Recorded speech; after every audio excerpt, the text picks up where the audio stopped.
Ćao. Dobijam stotine pitanja dnevno što se tiče štanglica od kamena. Kako ovo, kako ono, kako se radi ovo, na koji način se radi ono i tako dalje. Sada ne ulazim previše u detalje. Pa smo ja i kolege rešili, sastavili sva ta pitanja da damo sve te odgovore konačno u jednom videu, onako da zaokružimo lepo sve. Šta bi trebalo da znate u vezi štanglica, bilo da radite sami ili vam rade majstori. Ako vam rade majstori, svakako je dobro da imate neko osnovno predznanje kako bi to bilo kako treba. Htio sam svima da se zahvalim na velikoj podršci, hvala vam veliko i snimat ćemo i dalje u budućnosti. Subscribeujte se ako niste i idemo u video.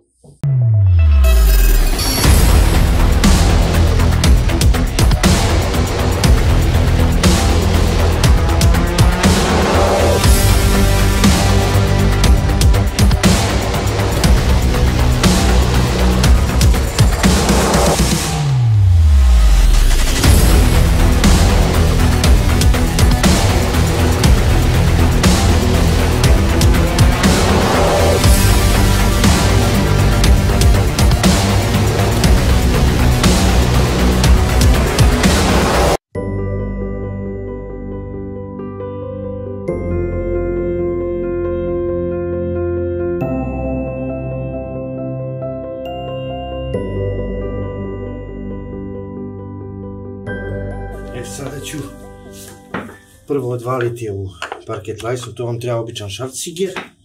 Čekić koji sam zavalio.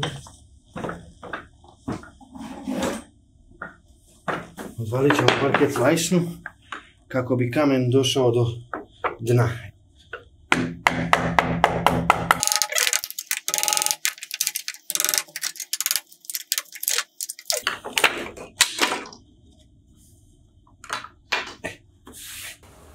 Evo ovako, sad ćemo prvo zaštititi pod.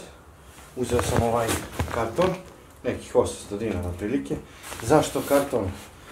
Sad, za karton je dobar zato što je podebeo i kamen je dosta težak i oštar. Ako padne može da ošteti parket, pa ćemo zato uvezati kartonom dole po podu.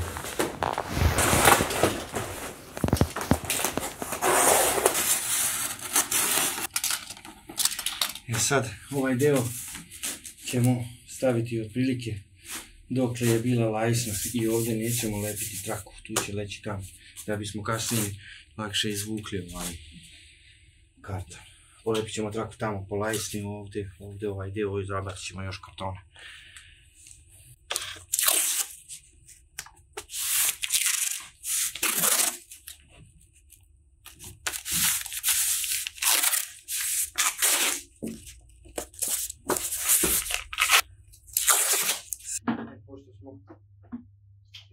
Treba prvo da ostružimo ovaj zid, pošto je ovaj kreč ovako stari, puko. Znači prvo ćemo namazati običnom vodom samo, pa nakvasimo zid da bi taj stari kreč popustio, kako bi ga bolje ostruga, lakše mislim ostruga.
Mnogo namučio sa ovim struganjem, ispod su bile tapete koje su spadale, ne znam, u 2-3 sloja.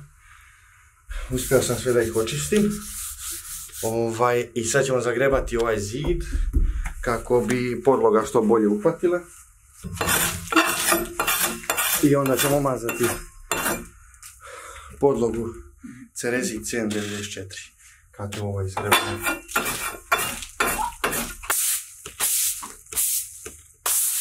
Pošto smo sinoć završili ostrugali smo zid, zaštitili smo, očistili smo i to je u principu to. Je sad na tom zidu postoji ta prašina od struganja. To ćemo ukloniti tako što ćemo premazati Cerezi CN94 podlogu na ovaj zid.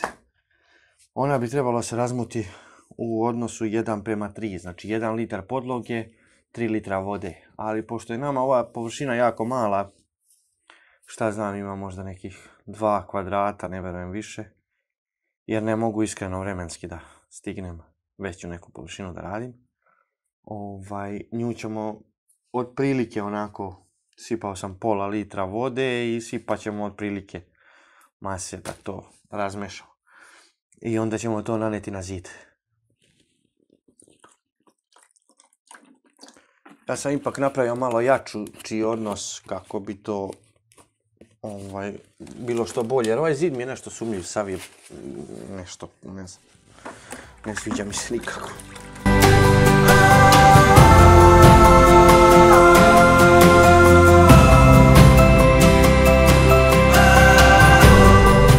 Najvažnija stvar koju sam trenutno htio da vam kažem je ta da vam objasnim razliku između dekorativnog i prirodnog kamena. Dekorativni kamen to je onaj kamen koji se pravi od betona, gipsa i šta ti ja znam.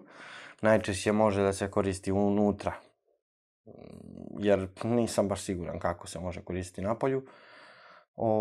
I sa njim je situacija takva da on može vrlo lako da stvara paterne, to jest ponavljanje oblika. Znači, jer on se radi iz jednog kalupa, isti je oblik i sad onda tih takvih 5, 6, 10 komada koje zalepite na zid, oni ponavljaju oblike. Dok kod prirodnog kamena nema šanse da nađete 2 ista komada. Znači da su identična bojom ili oblikom ili nešto. Znači svaki vodi svoju politiku. Također prirodni kamen na polju je dosta izdržljiviji. Mislim, ne postoji neki faktor sem majstora da upropasti stvar. Što se tiče vremenskih uslova, nema nikakvih problema, može bilo gdje da se montira na zid, znači da kisne, da ne kisne, kako god. Još sam htio da kažem što se tiče štanglica. Šta su to štanglice? Štanglice su najčešće od škriljca se proizvode, mada mogu se raditi od mermera, travertina, granita, raznih vrsta kamena. One se rade tako što se prvo režu, kao što vidite na snimku, pa se kasnije cepaju. Znači na presi se cepaju da se dobije taj prirodni izgled. E sad, šta je poenta kod nas, na našem tržištu? Šta se najčešće može naći? Neke štanglice kod nas se najčešće mogu naći u dimenzijama od 3 i od 5 cm. To su neke najčešće dimenzije. I otprilike uvek to su visine reda, 3 i 5 cm. Dok su dužine uvek različite. Znači u jednom kvadratu imate različite dužine. Evo recimo ovako da to objasnim. Također šta treba da znate kod štanglica? Jer kamen pri rezanju jako često vibrira na stolu mašine. I dolazi do toga da postoji razmak između kamena. Evo kao, ne znam da li može ovo da se vidi. Evo sad ću da pokažem. Evo, to je taj neki razmak između kamena koji se pojavljuje. I sad, glavna majstorija je da majstor to na zidu sredi. Znači, kako sređuje? Tako što potura kajliće. To ću objasniti sve usput dok budemo lepili. To je neka najvažnija stvar. I također, ako vam se u kutiji desi da imate ovako okrnjen kamen ili nešto, taj kamen ostavite sa strane i kad vam dođe vreme za rezanje, on najčešće služi za to. Ali ako ima previše ovako nekih, verovatno nešto nije u redu. To je to u principu što se tiče kamena. Sad ću vidim da nešto nisam zaboravio. Da, najčešće vam treba nekih do 5% više kamena nego što imate površine, zbog tih rezanja, da ne ubacujete sitne komadiće ili šta znam. Da, jednostavno neki kamen vam se ne sviti bojom, možete da ga odvojite, da uvijek imate nekog prostora da to lepše izgleda. Jedina stvar koju ću objasniti u nekom sljedećih videa je kako se meri stub i kako za stub da znate koliko vam treba više kamena. Jer tu ima, kako da vam kažem, stub je jedne dimenzije, kad se polepi kamenom bude druge dimenzije, treba to predvidjeti unaprijed. To ću sve objasniti u nekom od sljedećih videa. A sada, ja sam konkretno ovdje za ovaj zid izabrao ove silver travertin štanglice. One su iz uvoza i one su striktno 5x15 cm. Pa šta znam, centimetar do 2 debljina. Njih ćemo lepiti ovdje jer mi iskreno odgovaraju, zid je na 60, one su na 15, 4 komada u redu, to je savršeno. Ali svakako svaki drugi red moram seći da bismo dobili preklapanje. Isto važi i za ove štanglice koje nisu istih dužina. Znači rade se na preklapanje. Znači ide ovako recimo. Nikako da fuga se od dve štanglice sudara. Znači ide na preklapanje recimo. Ovako. I onda se to pakuje red po red. Tako da objasnit ću dosta kasnije u videu. Da, također štanglice mogu biti sa 2 lica ili sa jednim licem kao što je recimo kod travertina slučaj. Znači, ali to je apsolutno nebitno. Ako su sa 2 lica, možete da birate koja vam je strana lepša, hoćete li malo neravniju ili ravniju, možete da, šta znam, zašto je travertin sa jednim licem, ako uspijem da nađem samo koji se sudara.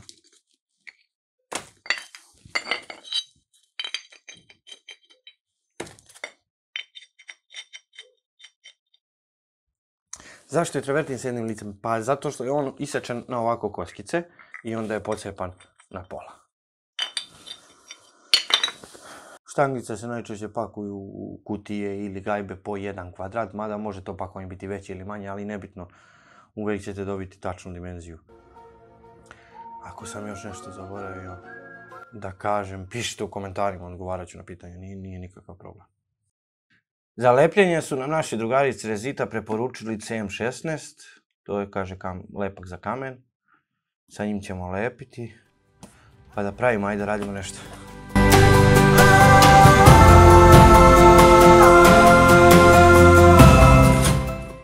Evo, to je neka gustina lepka, kako bi lepak trebao da bude gust.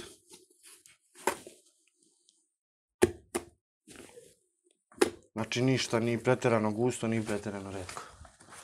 Najvažnije kod lepljenja štanglica je prvi red. Znači, prvi red treba da bude baš uravnjen. Sad ovdje imamo jedan problemčić. Ovdje imamo ovaj problemčić sa trouglom od parket lajsne. Tu ćemo zarezati kamen ovako pod uglom da bi on legao do kraja i da se taj trougao izgubi. Evo, ja sam izrezao ovaj kamen ovako pod uglom i on se tu uklapa savršeno. Sad ćemo da nanesemo malo lepka kako bismo odpočeli lepljenje prvog zida. Potrebna nam je ova zubasta hobla ili češalj, kako ko zove. Znači, nabacimo lepka, ali ne, ja sam sad ovdje previše. I sad ćemo naneti na zid.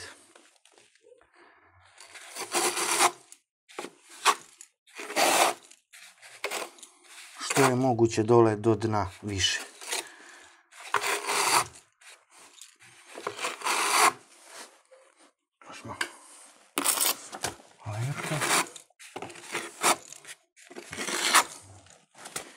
Kada je ova ivica u pitanju, kako ne biste oštetili zid, tu budite baš pažljivi.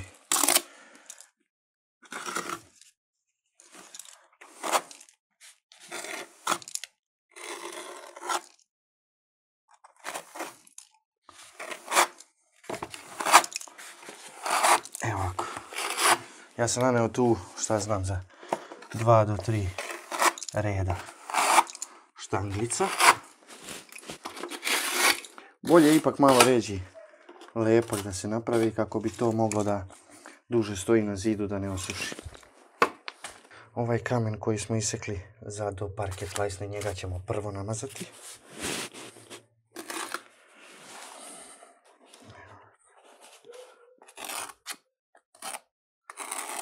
Samo da ga ne previše lepka, jer imamo već na zidu vrlo malo. I on ide tu.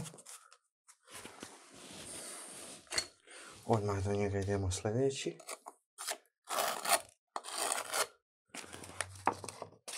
Tako, evo vidite ovdje. Se već pojavio zazor, već je kriv je parket, katastrofa. Pa ćemo to srediti sve sa kajlićima.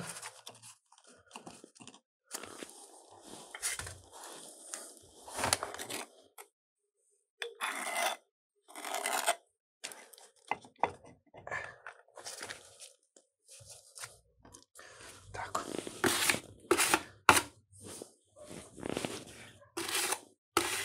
Znači obavezno ovaj dio očistite ovako, da vam se ne bi pojavljivale kasnije, izlazi vam ovdje između redova lepak. Sad ćemo da provjerimo prvi red. Ovo je kajlić ili kajla ili kako ko zove, to možete da nađete u običnoj farbari kad tražite kajliće za keramiku. Sad to nam služi da poravnjamo taj prvi red. Ali ako kažemo da ovo beži baš mnogo, kao što se vidi, onda ćemo podizati ovdje, pa ćemo kasnije taj sastav između parketa i onda sam ja mogao i ovaj zadnji da suzim još malo. Jer tu parket generalno se uzdiže. Sad ćemo vidjeti. Ovako. Pa neću, samo ću ovdje ovako potriti.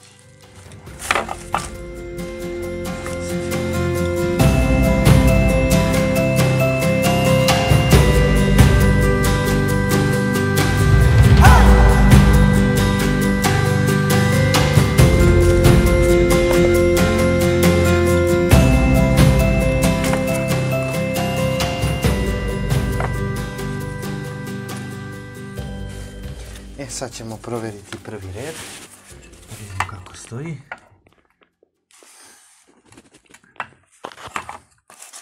Skoro je u vaservagu, malo je krio ovaj parket, pa ga moramo izdizati sa ove leve strane. Evo ovako. I sad treba ovaj dio dole da poravnja.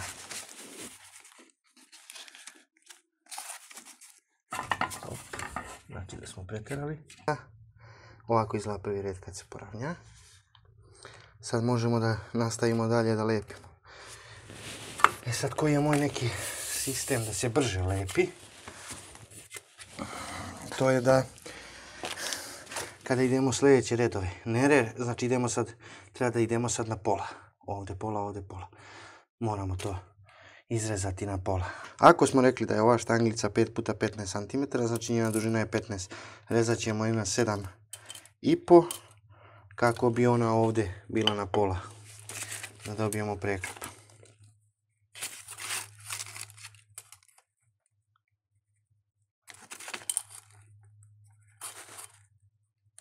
A možete i ovako, ja volim to da obeležavam ovako s metrom. Tačno i precizno. Evo pokazat ću vam kako se reže kamen.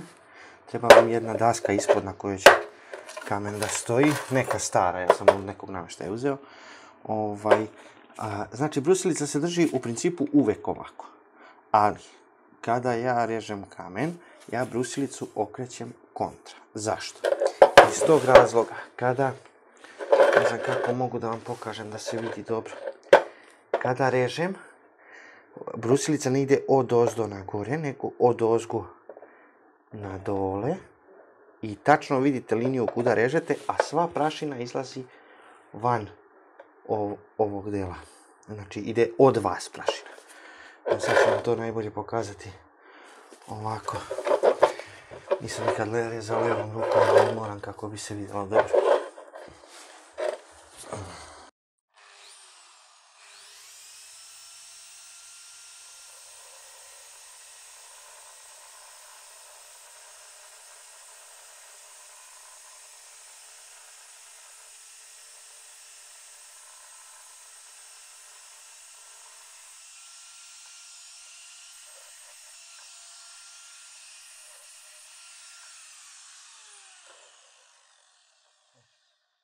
Obrusio sam ove ivice koje su ostale krnjave.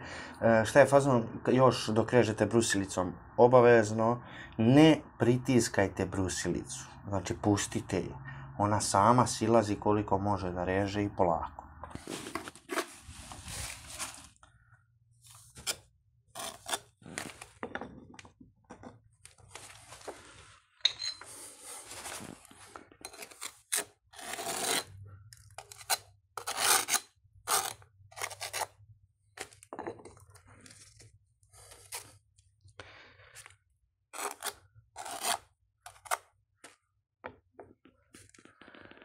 Sad ćemo imati problem zato što je ovaj sitačno 60. Ja ću povući ovako pa ću ovaj mali deo koji je fali za rez brusilice, bukvalno to ću napuniti silikonom.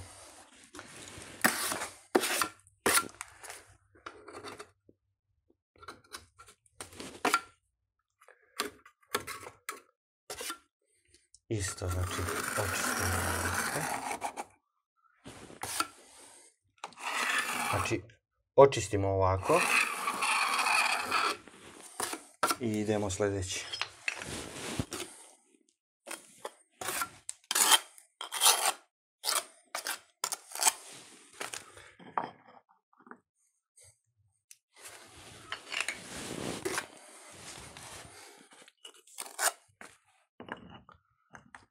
Sad, isto je važna stvar koju sam htio, pošto je ovdje došla ova tamnija, ovdje ova svetlija. Znači, svaki kamen nema jasno definisanu boju i to je odlika prirodnog kamena i to je sasvim normalno. Šta se dešava? Nemojte odvajati boje. Znači, nemojte sad, recimo, ova je tamnija, nećemo nju da lepimo samo ove svetlije. Doći ćete u problem kasnije da će vam trebati od 3, 4, 5 pa do 10% više kamena kako biste vi mogli izabrati boje. Znači lepite random ili ti nasumično iz svake kutije, znači iz svake gajbe uzimate po jednu štanglicu. Znači kako ne biste upali u problem sa bojama. Jer kasnije vidjet ćete kad završimo ovaj zid, to će da izgleda sve kao jedna celina iako ima ovakvih.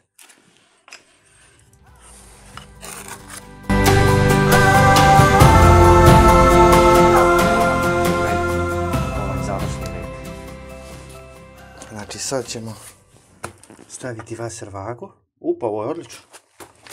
Ovo je odlično. Ovo je odlično. Dosta je ravan travertin, tako da leži lepo, nema potreba poturamo ništa. Ali, ako vam se nađu zazori ovdje između vaser vage i kamena, poturate ove kajliće, ali nikako u jedan red. Znači podijelite ih u 2 do 3 reda, da bi oni poravnjali ovu gornju ivicu. I onda opet lepite 3 reda, poturite na sva ta 3-4 reda ispod, pa opet. Da bih vam objasnio najbolje kako da ubrzate ceo proces, to ćete uraditi na sljedeći način. Znači sad mi smo ovdje, mi smo ovdje, znači lepimo jedan red sa cijelima, pa onda ovdje na početnu sečemo na pola, pa cela, pa opet na kraju pola. Pa opet cele, pa opet ovdje na početku pola, cela. Sad, ja ću lepiti, ne morate vi ako vam to možda bude teško, ali da bih ubrzao proces da završimo ovo brzo, večeras imamo live na YouTube-u. Ja ću lepiti sve cele do kraja i ostavljat ću prostore gdje dolaze te polovine. I onda ću kasnije sednem pola sata i iseckam sve te polovine, dođemo ovdje, cap, ubacim sve te polovine. Znači, na brzinu, znači, što kaže, baš da se ubrza proces. Jer ako ja svakih 5 minuta idem tamo na terasu da režem, pa se vraćam nazad da lepim, ostaće ceo dan na 2 kvadrata. Ovako ću da polepim, samo neću mnogo, neću ceo zid. Recimo, lepit ću do pola zida, pa ću onda popuniti da mi se taj lepak ispod ne bi osušio, posle ne mogu ugurati štanglicu.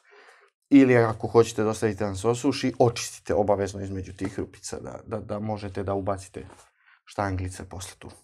To je to. Ja sad krećem u akciju, zalepit ću do pola, ostavit ću rupice sa strane i posle režemo. kasnije.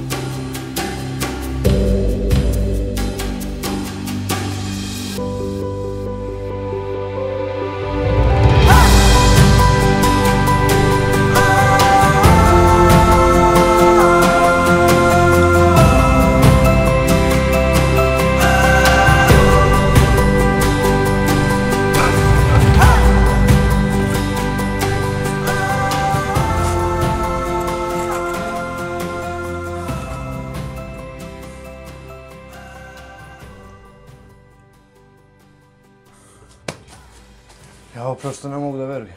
Nije mi se skoro desilo da ovako budu ravnije štangice. Sad ćemo izbrojati ove rupice i toliko komada izići.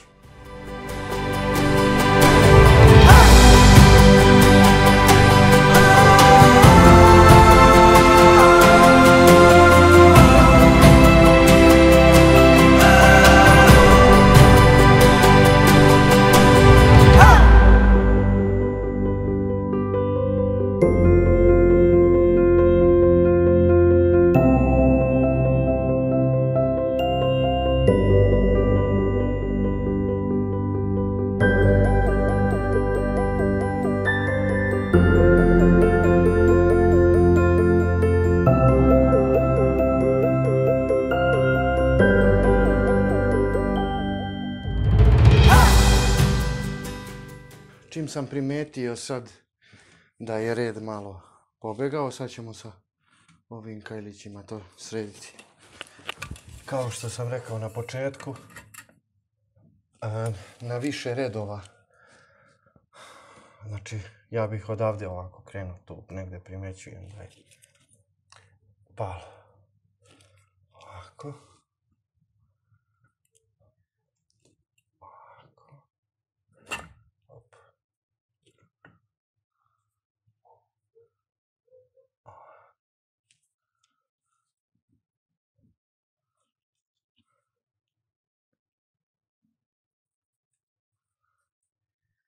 Opa, ova ne treba. To je to. Čim primetite da vam red malo beži, može da se poturi koji kajlić, ali mislim ja sam na cijel ovaj zid poturio njih 10-ak, nije više.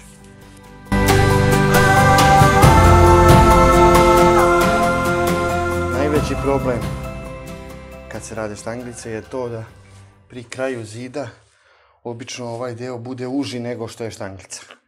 I tu treba malo više muke oko tog rezanja, da kažem toga. Znači da bi to bilo da se suzi štanglica. Sad tu je pogotovo simpatično kad su ovako štanglice tačnih dimenzija. Znači ako vam pukne u toku rezanja, nema od nje ništa, znači ponovo. Evo sad ćemo izmeriti da vidimo šta kaže metar. Metar kaže 4,5 cm. 4,5 i ovdje čak 4. Moguće da je plafon dosta krije, sad ćemo da vidimo. Da očistim vaser vagu da ne bi isprljali plafon. A jeste ovdje pri kraju. Ovdje ima rupa. I to ogromno. Ali nema to veze nikakve. Isjećamo ovo na 4,5 cm. I ovu zadnju na 4, čak odavde možda početi da je sužavamo. Morat ćemo više puta. Sigurno. Umalo da zaboravim. Kad je ovako, znači uvijek birate uže, to jest tanje štanglice za ovo rezanje popreko. Jer možete i da ih brusite lagano, polako, kako bi suzili dokle treba, da ne pucaju.